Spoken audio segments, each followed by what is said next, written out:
दीपक बजड़ इनका सवाल है कि अगर यानी जैसा रैशनैलिटी में विज्ञान में बोला जाता है या ईश्वर को लेकर कोई एविडेंस नहीं है, पर फिर गन्ना मीठा होता है जिससे शक्कर बनती है और मिर्च इतनी तीखी होती है जिससे हम लाल तीखा पाउडर बनाते हैं। तो ये कैसे हो पाता है? अ, दीपक जी का जो सवाल है, आज तक कोई सिद्ध नहीं कर पाया ईश्वर है कि नहीं। तो गन्ना मीठा कैसा होता है? मिर्ची तीखी कैसी होती है? ये दोनों सवालों का एक दूसरे से कोई संबंध नहीं। ये हमारे दिमाग में बचपन से डाले जाते हैं। क्योंकि जो लोग ईश्वर पर बहुत विश्वास रखते हैं, श्रद्धा रखते हैं, लेकिन ईश्वर को डिफाइन नहीं कर पाते, वो फिर इस ढंग की उपमाओं का उपयोग करते हैं। भाई गन्ने का रस आप लेते हो, उसमें मिठास होती है, तो मिठास को अलग से ढूंढ सकते हो क्या? वैसे ईश्वर होता है। अब मिठास को हम अलग से ढूंढ सकते हैं ना। तो पुराने जमाने में ठीक था। ये जो गन्ने की मिठास होती है, उसी में से हम गुड़ निर्माण करते हैं, उसी में से हम शक्कर निर्माण करते हैं। तो ये उपमाएं आज के जमाने में ठीक नहीं बैठती। सेम मिर्ची का है। तीखापन क्या होता है ये हमें पता चलने के बाद में, उसके केमिकल इंग्रेडिएंट्स क्या है इसके पता चलने के बाद में, हम कृत्रिम तरीके से भी तीखा पैदा कर सकते हैं। जैसे कृत्रिम शक्कर तैयार करते हैं हम, और उसका सेवन भी करते हैं। उसे सैकरिन नाम है। तो कहने का मतलब ऐसा है कि ये उदाहरण ही ठीक नहीं है। और फिर ईश्वर की अलग अलग ढंग से व्याख्याएं की जाती है। जो आम इंसान ईश्वर को मानता है, वो ईश्वर ऐसा होता है कि जो आपके जीवन में हस्तक्षेप करता है, आपका भला करता है, आपके जीवन की समस्याएं सुलझाता है। और कई लोग तो ऐसे भी ईश्वर को मानते हैं कि जो आपको बहुत शिक्षा देता है, यानी पनिशमेंट देता है। यानी आपने उसकी पूजा नहीं की ठीक ढंग से, तो वो आपको शाप देता है या फिर आपका नुकसान करता है। और इसी का डर बता बताकर कई ज्योतिषी और कई पंडित लोग आम इंसान को लूटते हैं। और फिर आप पर जो आपत्ति आई है वो दूर करने का काम ईश्वर करेगा, इसलिए 5,000 की पूजा करो, 50,000 की पूजा करो, 1,00,000 की पूजा करो, ईश्वर आपका संकट का निवारण करेगा।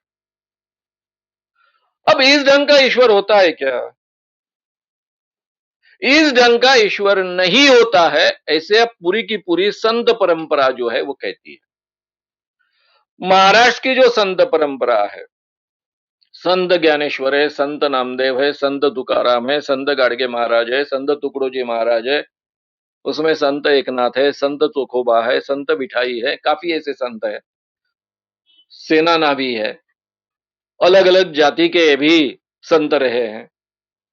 ये सभी संतों का कहना ऐसा है कि इंसान के जीवन में इस ढंग से ईश्वर कभी हस्तक्षेप नहीं करता। ये मोक्ष प्राप्त करना वगैरह ये सब का सब झूठी बात है।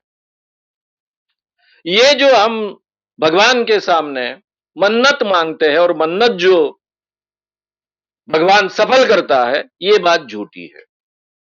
तुकाराम महाराज का एक अभंग बहुत प्रसिद्ध है। नवसे कन्या पुत्र होती तर का करने लागे पति। अगर मन्नत मांगने से किसी को अगर पुत्र होता है, तो फिर पति करने की क्या आवश्यकता है भाई? ये सवाल 400 साल पहले संत तुकाराम महाराज ने उठाया। संत एकनाथ महाराज ने इसी ढंग से बोला, ये मन्नत मांगने से किसी को बच्चा नहीं होता है, ये भगवान भी झूठा है, ये मन्नत भी झूठी है, ऐसा वो कहते हैं। तो ये संत परंपरा ने इन सब चीजों को नकार दिया है। स्वामी विवेकानंद जी को भगवान के बारे में एक सवाल पूछा गया, वो भी मुझ जैसा इस विषय पर वो बोलना टाल देते थे। शायद मैंने उन्हीं से सीखा हो। वे कहते थे कि भाई भगवान उन्हीं की मदद करता है जो अपने आप की मदद करता है। यानी भगवान आपकी मदद भी नहीं करता, आपका नुकसान भी नहीं करता। संत परंपरा भी यह कहती है कि केवल एक ही बात सच है, भगवान का नाम लेते रहिए और अपना काम करते रहिए, बस उतना करते रहिए। जिसे राम नाम कहिए आप, इसे नाम स्मरण नाम है मराठी में, यानी विठोबा का नाम, भगवान का नाम आप लेते रहिए, बस उतना ही। उससे ज्यादा कोई करने की आवश्यकता नहीं। वो पूजा अर्चा को महत्व नहीं देते हैं। कीर्तन करते वक्त भी नामस्मरण केवल करते। अभी के कीर्तनकार वगैरह बाकी सब छोड़ दीजिए आप। तो ये परंपरा रही है। भगवान की कल्पना सुधारने का प्रयास इन संत परंपरा ने किया है।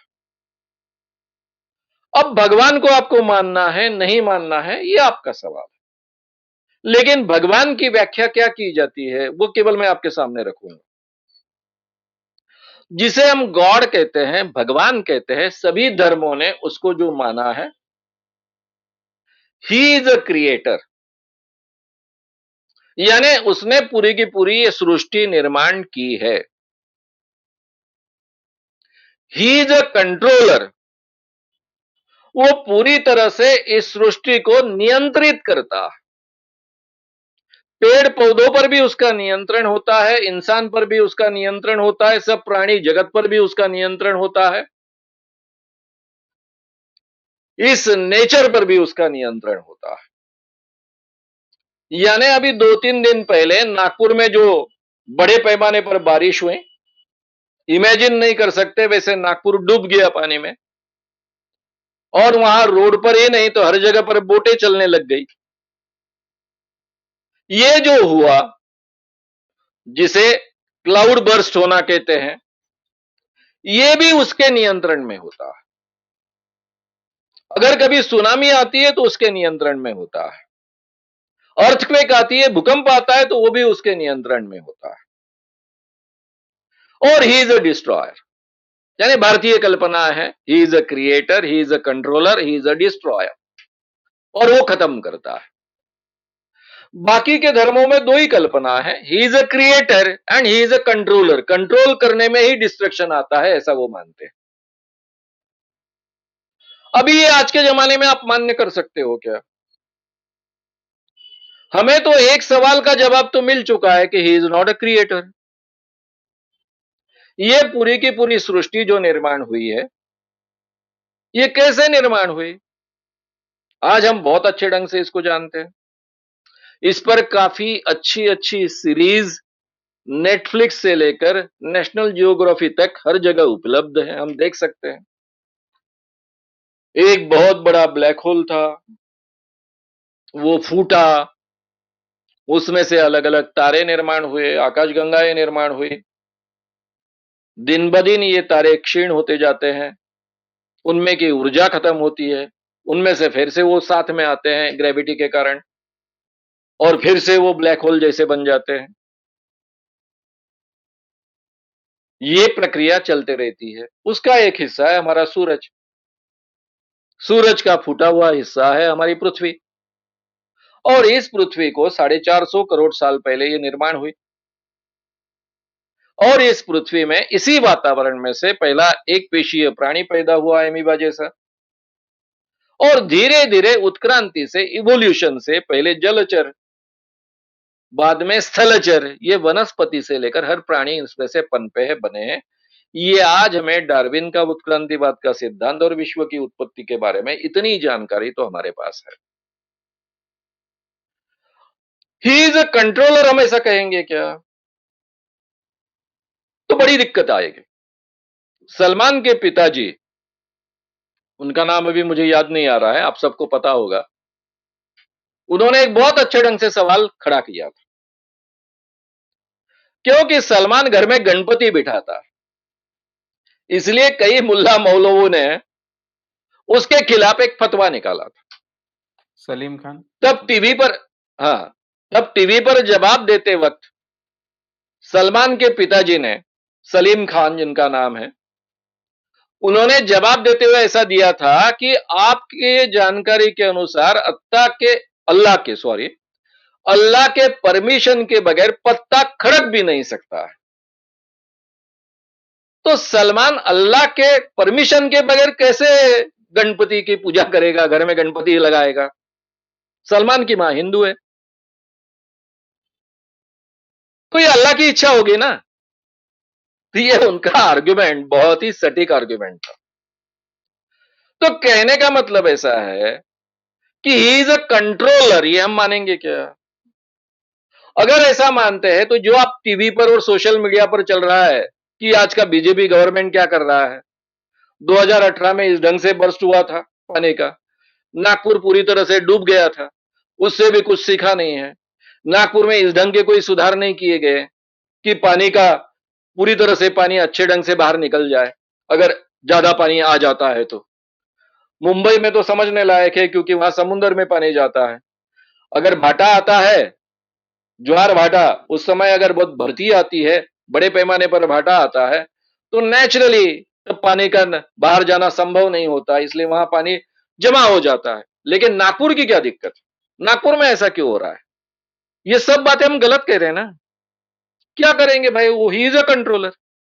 उसने बरसाया, उसके लिए कौन क्या कर सकता है, यह हमें कहना पड़ेगा। हमें मोदी जैसे कोई व्यक्ति अगर प्रधानमंत्री मिले और उन्होंने 4 घंटे के पहले उनको एक सपना आया, 8 बजे उनको सपना आया, उन्होंने डिक्लेयर कर दिया कि आज से 500 और 1000 की नोट बंद, और पूरा का पूरा देश बर्बाद कर डाला। तो ये भी तो उनकी इच्छा थी, यानी भगवान की इच्छा थी। इज अ कंट्रोलर, इसलिए मोदी जी को कोई दोष नहीं दे सकते। तो फिर इंसान को हम दोष ही नहीं दे पाएंगे ना। जो भी होगा उनकी इच्छा से। इंदिरा गांधी जी का मर्डर किसने किया? भगवान की इच्छा से हुआ। कल हमारा किसी ने मर्डर कर दिया, भगवान की इच्छा ने कर दिया, ऐसा बोलना पड़ेगा हमको। तो हमारे वास्तविक जीवन में जीते समय ही इज अ कंट्रोलर, पत्ता भी उनके परमिशन के बिना खनक नहीं सकता। ये हमारे जीवन में हम स्वीकारते नहीं हैं। He is not a creator, he can't be A controller. अगर उनको हम कंट्रोलर मानेंगे तो फिर हमें करने के लिए कुछ बचेगा नहीं, और हम कुछ कर भी नहीं पाएंगे। आज जो मैं आपके साथ में मोबाइल पर बात कर रहा हूं, आप लाइव प्रोग्राम देख रहे हो, ये तो विज्ञान के प्रगति के कारण संभव हुआ ना। 200-300 साल पहले आप कल्पना भी कर सकते थे ऐसा पॉसिबल है? वो संजय की कथा हम महाभारत में सुनते हैं, ऐसी कथाएं हमें रचनी पड़ती थी। ये संभव होगा इसकी कल्पना नहीं कर सकते थे। तो ये भी उन्होंने ही निर्माण किया ऐसा मानेंगे? फिर भगवान ने हमें निर्माण किया तब तो हमारे पास, यानी जब नेचर में हम पैदा हुए, तब हमारे पास में कपड़े पहनने की अक्ल नहीं थी, भाषा नहीं थी। ये भाषा हमने निर्माण की है, कपड़े पहनना हमने सीखा है, कपड़े निर्माण करना हमने सीखा है, घर बनाना हमने सीखा है। जो भी गलत अच्छा है वो हमने निर्माण किया। ये समाज हमने निर्माण किए, धर्म हमने निर्माण किए। जो भी अच्छा है बुरा है वो हमने निर्माण किया, उसके लिए हम जिम्मेदार हैं, इसलिए उसमें बदलाव करने का हमारा अधिकार है। इसलिए he can't be A controller. अगर वो कंट्रोलर भी नहीं है, क्रिएटर भी नहीं है, ऐसे किसी ईश्वर को अगर कोई मानता है तो मैं कहता हूं उसमें हमें क्या हर्ज है। कोई अगर कहता है कि ऐसे कोई सुपर पावर को मैं मानता हूं वो ईश्वर है, लेकिन वो हमारे जीवन में हस्तक्षेप नहीं करती है, उसकी पूजा की नहीं की तो भी वो हमारी तरफ कोई भी हमारा नुकसान भी नहीं करता, हमारा कोई फायदा भी नहीं करता, ऐसे निर्गुण निराकार ईश्वर को अगर कोई मानता है तो हमें क्यों ऑब्जेक्शन होना चाहिए? मानने का अधिकार है हर एक। जब अगर लोग ये मानेंगे कि ईश्वर के हस्तक्षेप के कारण हमारा भला होता है, और ये हस्तक्षेप करवाने का सामर्थ्य कुछ बाबाओं के हाथ में होता है, कुछ पंडितों के हाथ में होता है, कुछ मुल्लाओं के हाथ में होता है, कुछ क्रिश्चियन पादरियों के हाथ में होता है, तो वहां फिर एक्सप्लॉयटेशन शुरू होता है। इसलिए वहां विरोध करने की आवश्यकता होती है। अगर कोई कहता है कि मैं ऐसे ईश्वर को मानता हूं, एक निर्गुण निराकार ईश्वर है, उसकी मैं प्रार्थना करता हूं, बहुत अच्छी बात है, इसमें कोई एक्सप्लॉयटेशन के लिए जगह नहीं। ऐसे ईश्वर को कोई मानता है तो बहुत उसका हमने स्वागत करना चाहिए। तो इसलिए ये जो उदाहरण दिए जाते हैं ना, कि मिर्च तीखी, फिर उसका तीखापन कैसा, ये गन्ने का मीठापन कैसा, ये बहुत पुराने 5000 साल पहले के उदाहरण ठीक है। आज के जमाने में हम उसके इंग्रेडिएंट से लेकर सब बातें जान सकते हैं, एक दूसरे को कह सकते हैं, निर्माण भी कर सकते हैं। तो इसलिए थोड़ा अलग ढंग से हम सोचना शुरू करेंगे तो मुझे लगता है सभी संतों ने ये ईश्वर की जो कल्पना है उसको सुधारने का प्रयास किया है। ईश्वर के नाम पर जो बड़े पैमाने पर ठगी होती है, शोषण होता है, उसको रोकने का प्रयास किया है। उस तरफ हमने ध्यान देना चाहिए, और उसके दायरे के बाहर जो ईश्वर की कल्पना है उसका हमने स्वागत करना चाहिए। श्याम मानव चैनल को आपका समर्थन देने के लिए चैनल को जरूर सब्सक्राइब करें। चैनल के नोटिफिकेशन पाने के लिए बेल आइकन भी दबाएं।